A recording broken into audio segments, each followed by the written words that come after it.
Well, Bill and I have been friends for a long time, and he did a great job at Alabama. He didn't get as much credit as he deserved, but he did a great job, I thought. He and Carolyn are good people. And good morning, Bill. How you doing? Well, I was just going to let you continue with that line of conversation as long as you wanted to. Yeah. Thank you. We greatly appreciate it, and we feel the same way about all of your family. I know when you coached and played, you spent a lot of time getting ready for Georgia. And then, of course, at Alabama, you tried to get ready for Auburn, or got ready for Auburn. Was it a different week for you? Was there anything that our listeners could stick I don't know, maybe when you were at Green Bay with Coach Lombardi, you had a rival there that you want. What talk a little bit about the rivalry games that you coached and played in. Wow, people have written books about that. I know you know that. And they've written them about all three of the Packers, the Alabama-Auburn, and the Tech-Georgia thing. But I was sitting here this morning thinking about just that, and I wrote down the words mystical thing. They're mystical things. They're almost like religious experiences. And that's it.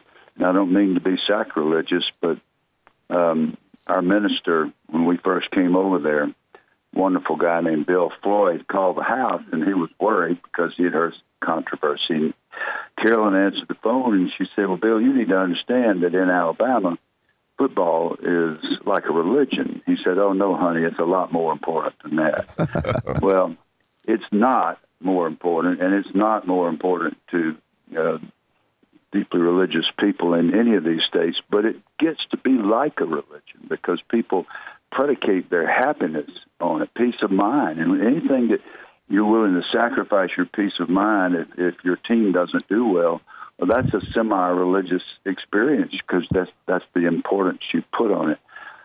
So that might be a little heavy-handed in analysis, but that's how it feels.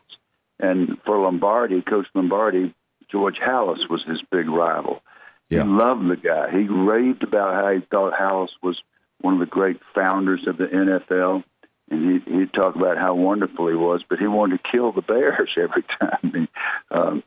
Same thing with Alabama, Auburn, Tech, Georgia, with the great coaches that were there, with Coach Bryant or Coach Dodd and many other great coaches that I'm leaving out. For the players, it became larger than life. So sometimes that makes you play better, and sometimes it makes you play worse. Yeah, we're talking with Coach Bill Curry. Coach, we had Danny Ford on yesterday, and I asked him about, Alabama's going to Auburn. You want to somehow take the crowd out of the game if you can, so emotion early is really, really big. And I asked him as a coach, is there anything you could do to maybe try to take the emotion out? Obviously, going a 15-play drive would do it, but he said I always wanted to go out first at what I was the best at. If my offense was the best, I wanted the ball first. If my defense was the best, I wanted to be on defense first. He even said, I told our guys, when the guy's going to flip the coin, look and see where it's facing up. Wherever it's facing up, that's what it's going to be. Call it that way. I mean, they're looking at how to even call the coin flip. But I guess my question is there anything as a coach you can do early if you're on Alabama's side, I guess, going down to Auburn to try to keep the crowd at bay a little bit, not get them into a frenzy early, because sometimes it can get away from you? Well, I think in this case, Alabama has been so dominant for so long in this recent run, and then Auburn had its stretches of dominance too. And either one of these teams this year can be a dominant team. They've proven that on the field. But the team that takes charge of the game, and Danny's right, you want to put your best foot forward as soon as you can. But the one that's the most balanced, the one that can create turnovers quickly, have a way, know who's vulnerable to the turnover, knock the ball loose. If indeed there's somebody like that. I was just looking at turnover margin, and Alabama has a +12, and Auburn's a +3. Those are very significant figures when it comes to, and I had not thought about them when it comes to the passion of the crowd, but they sure have an influence. And then you got to play at your dead level best all day long. And I still dream about those rivalry games that we didn't do well in, where I was responsible. And the head coach is responsible for whatever happens. So I think in this case, Alabama's got, yes, they've been dominant on defense, but they haven't seen an offense like Auburn's, in my opinion. And they need to get some of those guys healthy that have been out. They've had 4 linebackers out that are outstanding players. And then for Auburn, they got to hand the ball to Johnson. I don't know if you saw what they did to Georgia's defense, but they ripped it. More importantly, Auburn's defense shut down the great running game that Georgia had. 46 yards rushing to the Bulldogs. Yeah. That's incredible. That's impossible, but they did it. So there's so many factors. It's hard to get a handle on what's going to influence the crowd. But I guarantee you this: the Alabama players are not going to be affected by crowd noise. Yeah, it seems like Jalen Hurts is a guy who you can give him the whole playbook early because he doesn't make a lot of mistakes, or he hadn't up to this point. So he gives you confidence, I guess, as a play caller, Brian Daboll, that, hey, I can call whatever because I know Jalen's not going to put us in harm. How big of a factor is a guy like Jalen Hurts in a game like this? He's huge. I was with Nick Saban at an event after last season, and I said, did it feel strange having a true freshman play quarterback? Because that's something all coaches kind of, we got a true freshman because of injuries or what have you. He said, the guy never changes expression. He's absolutely unflappable. It doesn't matter if something great happens or something terrible happens. He trots off the field. His face is exactly the same. He is the most poised. And I know he's a coach's kid, but so am I. And it doesn't always translate to great poise. Hurts has incredible poise. And Stidham may also, but I don't know that. But I've watched Hurts, and I've been awed by his ability. And frankly, so is Nick. So that means a lot to your team. As a person who played, in the pros and in college, this question comes up to me, and I don't really know the answer. The disrespect for the national anthem with the NFL has hurt them crowd-wise. There are certain individuals who seem to think it's shows them above other people if they do that. If I'm a coach of a team, I don't know exactly how I would handle it. I know that Alabama doesn't come out until the national anthem is over. That's always been that way. Is there a thought that you can give me that's the best way to handle a situation like that? Well, I think colleges are really wise to not put themselves in this situation.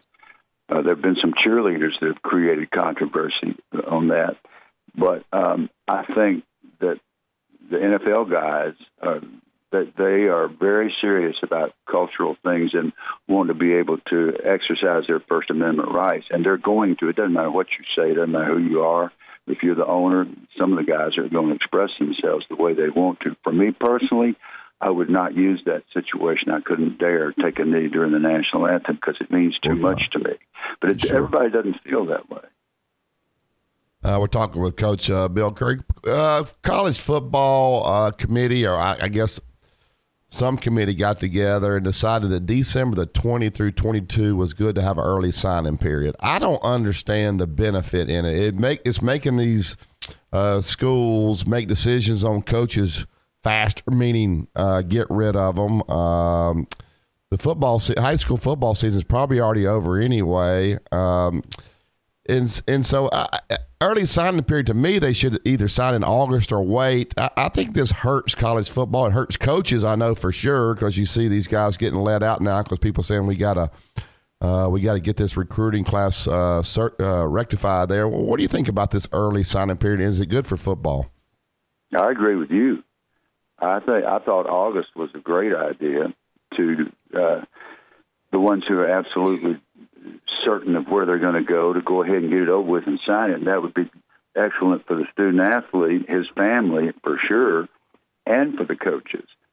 Then you run into the problem of, okay, the coaching staff gets fired, and I don't know the answer to that. That's a very complex thing. But the late December signing, the early signing, I think creates exactly the problem that you brought up, and certainly coaches and their families are going to suffer for it. Bill, you came into Alabama knowing about Coach Bryant. He had been gone long before you took the job. Comment on the way that Vince Lombardi handled your team at Green Bay and his characteristics. Well, Lombardi's greatest asset is something that Coach Bryant evolved to, which is that he would not tolerate any kind of racial prejudice. You say one racist word in that training camp and you were history, you'd be on the next bus. We had more African-American players in Green Bay than any team in the NFL. I'm pretty sure of that. A lot more than most, because most of them had quotas. Well, Coach Bryant gradually came to the conclusion that racism was not a good thing at all, and so he integrated, and there's a very famous story about, we don't have time to tell it here, but how Southern Cal came with Sam Cunningham to Legion Field and ran up and down the field, and Coach Bryant said, that's a real football player. Right. And I have good friends who are African American, who then came to the university and graduated in 4 years and started every single game and had a great experience.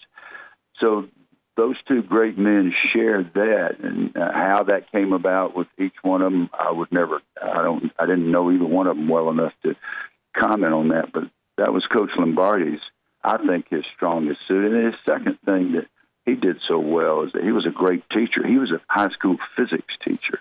So he could sit down with you, as he did with me, draw up the playbook in a couple of hours.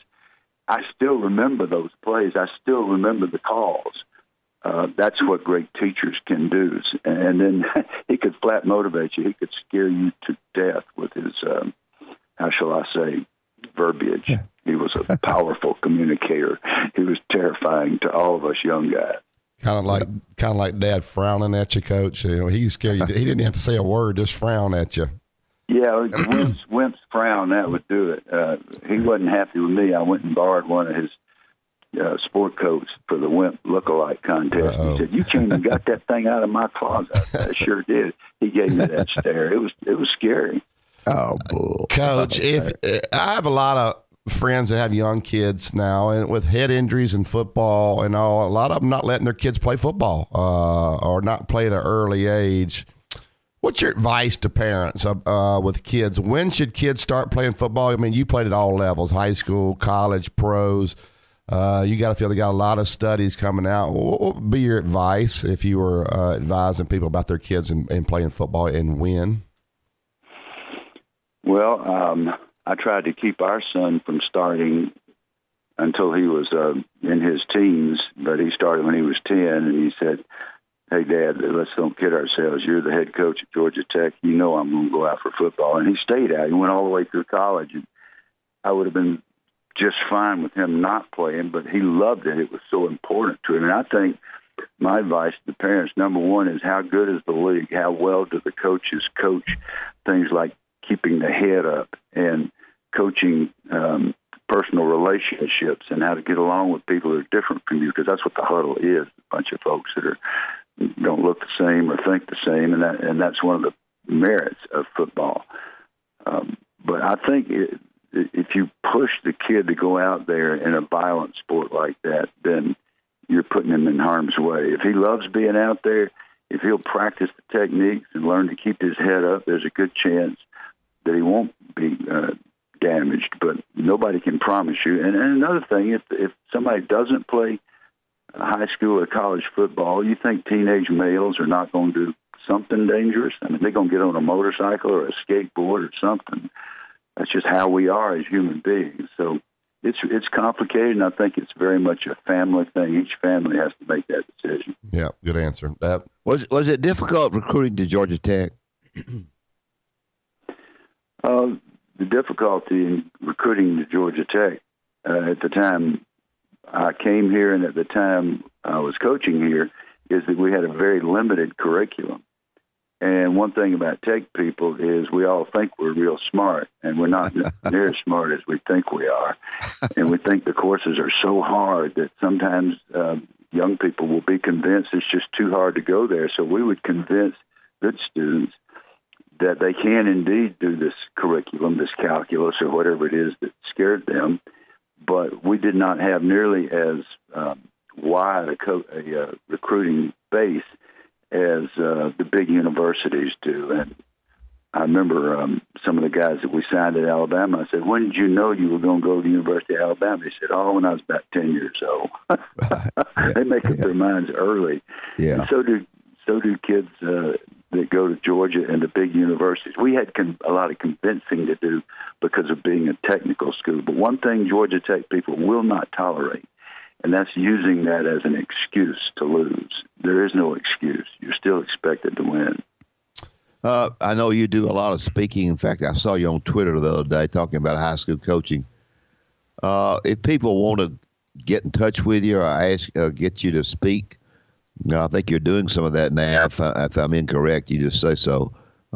What's the best way for people to reach you and maybe have you in for paid speaking?